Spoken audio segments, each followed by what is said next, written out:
Ah, mi piace tantissimo parlare di storie alle quali posso aggiungere qualcosa di personale, qualcosa della mia vita vissuta, ed è il caso di oggi nella rubrica Le vecchie avversarie, parlando del Dagger Force, che magari a molti di voi non dirà nulla, a me dice qualcosa che mi ricorda, che mi riporta alla mia vita di bambino. Buongiorno a tutti, bentornati allo Scrigno del Calcio, appunto alla rubrica Le vecchie avversarie, dove ricordiamo dei club stranieri che in passato hanno affrontato una o più volte squadre italiane nelle coppe europee. Nel caso del Degerfors, squadra svedese dell'omonima città di meno di 10.000 abitanti, si tratta di un solo scontro avvenuto nell'autunno, anzi anche prima dell'autunno del 1993. E qual è il mio ricordo di questa partita? Intanto vi dico un po' che squadra è il Degerfors. È una squadra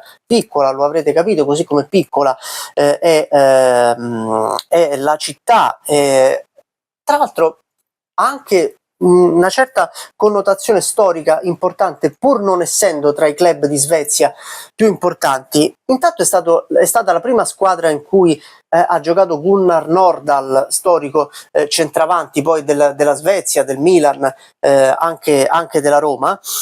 Ed è stata la prima squadra allenata in carriera da Sven-Goran Eriksson, quindi saranno contenti da lassù entrambi che qualcuno stia ricordando le loro prime gesta, l'uno da calciatore, l'altro da allenatore. Fondato nel 1907, quindi squadra anche molto antica. Disputa diverse stagioni nella Allsvenskan, cioè la Serie A svedese, negli anni 60, poi più nulla fino agli anni 90. Una specie di Mantova, potremmo quasi definirlo, anche se poi il Mantova non è più tornato in Serie A. Fino al 1993, anno praticamente d'oro per il Degerfors, in cui oltre a tornare in Serie A vince l'unico titolo della sua storia, ovvero la Coppa di Svezia, che lo porta a disputare la Coppa delle Coppe. E qui arriva il mio racconto e anche il motivo per cui il Degerfors entra a far parte di questa rubrica e di questo canale, ovvero lo scontro ai 16esimi di finale della Coppa delle Coppe 93-94, quando i rossi di Svezia affrontano il Parma di Nevio Scala, 16esimi di finale della Coppa delle Coppe. E mi ricordo che si parlò tanto di questo scontro perché il Degerfors veniva definito quasi un po', devo dire in maniera un po' snob, come se fosse una squadra dilettantistica, solo perché la città aveva 7-8 mila abitanti, e il Parma, che pure non è che Parma, stiamo parlando di New York, però il Parma veniva definito come ormai quasi una squadra di elite.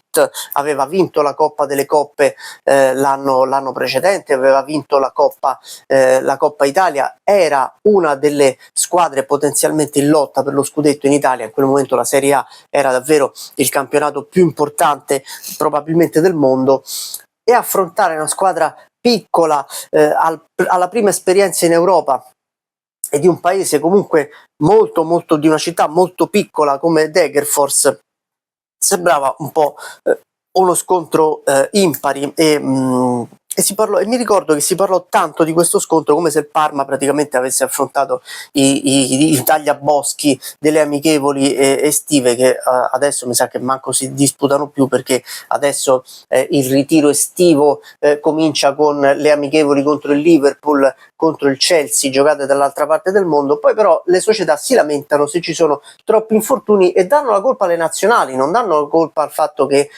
con i muscoli ancora intorpiditi si vada dall'altra parte del mondo con poche ore di sonno, il fuso orario, a giocare Inter Liverpool, Milan Manchester United, Inter Chelsea, e non si faccia magari una preparazione un po' più mirata giocando contro le squadre dilettantistiche, rimettendo in moto le gambe. Non è quello il motivo, no, per carità.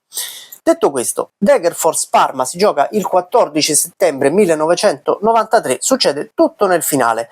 Tal Berger porta in vantaggio gli svedesi al 72esimo e poi arriva la doppietta di Asprilla in un minuto, all'87esimo e all'88esimo. Devo dire che il colombiano aveva una falcata, una progressione, si buttava il pallone avanti, pur non avendo secondo me una tecnica straordinaria, era sempre dinoccolato, e non so chi di voi lo ricordi.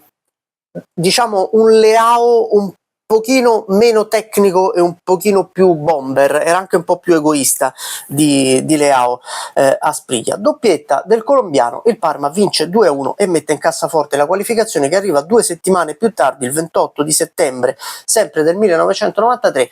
I gialloblu vincono 2-0, gol di David Balleri, che era un po' un giovane in quel momento del Parma, che va in gol al secondo minuto, raddoppio al 65esimo, indovinate di chi? Di Thomas Brolin. Direte, vabbè, Brolin i gol li faceva, sì, però è curioso che uno svedese abbia fatto gol proprio a una squadra svedese, un po' come se Tonali facesse gol oggi ad una squadra italiana. Ormai purtroppo tanti talenti stanno sbarcando all'estero. Il Degerfors poi negli anni ha perso anche un po' del suo fascino in patria, è caduto nelle serie minori.